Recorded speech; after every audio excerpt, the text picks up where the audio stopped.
नमस्कार मित्रांनो, आज आपल्या फार्म हाऊसवर साप निघला होता. साप म्हणजे एक नागच आहे.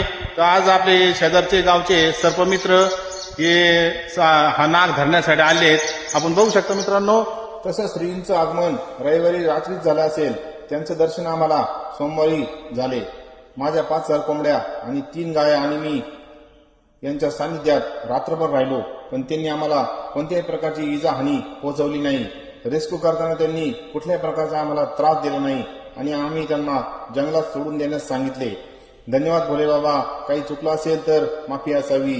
जय शंकर, जय भोलेनाथ. सर्पमित्र मयूर शिंदे जामगाव यांनी विनामूल्य साथ दिली. धन्यवाद सर, थँक्यू. नांदा सौख्य बरे. सर्व जंगलात फिरा, मन मोकळे आनंदी जीवन जगा, कुणालाही त्रास देऊ नका. सर्पमित्र मयूर शिंदे साहेब धन्यवाद. सर्पमित्र रेस्क्यू